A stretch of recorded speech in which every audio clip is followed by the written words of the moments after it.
नमस्कार दोस्तों, स्वागत है आपका हमारे इस वीडियो के अंदर। दोस्तों, इस वीडियो के अंदर हम भारत की प्रथम नगरीय सभ्यता के संदर्भ में विस्तृत रूप से चर्चा करने वाले हैं और भारत की प्रथम नगरीय सभ्यताओं के रूप में पहचान बनाने वाली सभ्यता सिंधु घाटी सभ्यता, जिसे हम हड़प्पा सभ्यता के नाम से भी जानते हैं। हम इस संदर्भ में सिंधु घाटी सभ्यता की चर्चा करें तो आपको एक गार्डन चाइल्ड का एक कथन तो याद आता ही होगा, जिसने जो हड़प्पा सभ्यता को प्रथम नगरीय क्रांति कहकर पुकारता है। अब हम इस वीडियो के अंदर, चूंकि ये हमारे सिंधु घाटी सभ्यता के संदर्भ में पहला वीडियो है और पहले वीडियो के अंदर हम सिंधु घाटी सभ्यता के संदर्भ में हम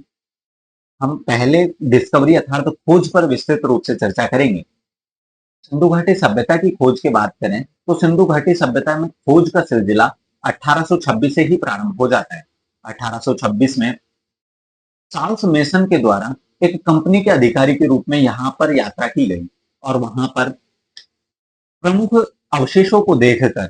जो हमारी सिंधु घाटी सभ्यता है उनके अवशेषों को देखकर ऐसा अनुमान लगाया इसने, चार्ल्स मेसन ने। तो चार्ल्स मेसन ने कहा कि यहाँ संभवतः कोई ना कोई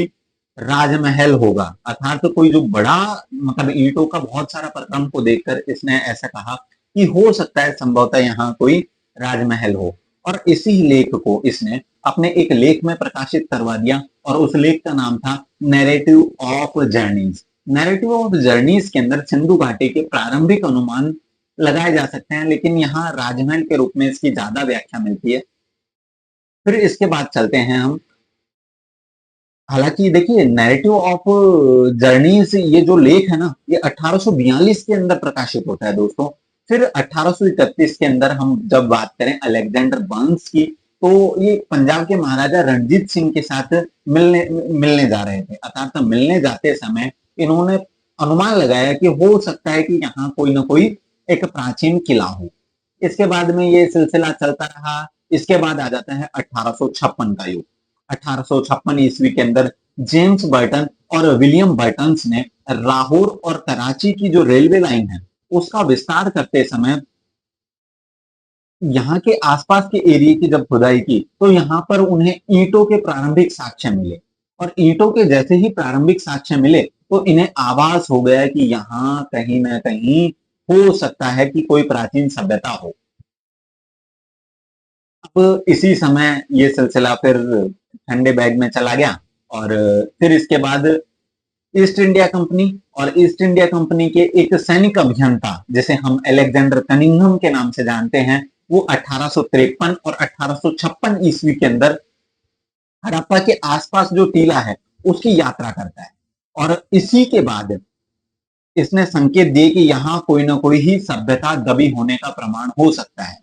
इसके बाद 1875 का युग आता है और अच्छा 1875 के युग में कनिंघम एक पुरातत्व सर्वेक्षक की हैसियत से यहाँ पर आते हैं और उन्होंने अपनी सरकार को रिपोर्ट भेजते हैं और रिपोर्ट में कहते हैं कि यहाँ संभवतः कोई ना कोई प्राचीन सभ्यता है, क्योंकि तो इन्हें आभास हो चुका था यहाँ के मृत भांडों के ऊपर और यहाँ से इन्होंने एक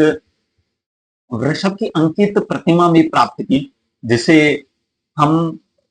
एक यूनिकॉर्न के रूप में, प्रारंभिक यूनिकॉर्न के रूप में देख सकते हैं, लेकिन ये वैसी नहीं थी, कुछ इसमें चेंज था, अर्थात ये खंडित भी थी। अब आता है हमारे पास 1921 का युग। 1921 के युग में भारतीय पुरातत्व सर्वेक्षण विभाग की स्थापना हो जाती है और जिसके अंदर निदेशक बनाए जाते हैं हमारे जॉन मार्शल को। जॉन मार्शल ने अपना खोज का सिलसिला प्रारंभ किया और इस संदर्भ में दयाराम साहनी और राखलदास बनर्जी दोनों को नियुक्त किया इन प्राचीन हड़प्पा सभ्यता के या सिंधु घाटी सभ्यता के आसपास के क्षेत्र की खोज करने के लिए। तो 1821 में दयाराम साहनी ने हमारे हड़प्पा की खोज की और 1822 ईस्वी के अंदर राखलदास बनर्जी ने मोहनजोदड़ो की खोज कर दी। अब 1824 के अंदर जॉन मार्शल ने एक लंदन का एक समाचार पत्र था जिसे प्रकाशित किया और इस समाचार पत्र के प्रकाशित करने के बाद इस न्यूज़पेपर में जैसे ही प्रकाशन हुआ तो हमारी सिंधु घाटी सभ्यता विश्व की प्राचीन सभ्यताओं, जिनके अंदर हम मिस्र और मेसोपोटामिया की सभ्यताओं को जानते थे, उनके समक्ष लाकर खड़ा कर दिया। इसके बाद हमारी जो सिंधु घाटी सभ्यता है उसका विस्तृत रूप से चर्चा और विस्तृत रूप से अध्ययन किए जाने लगे।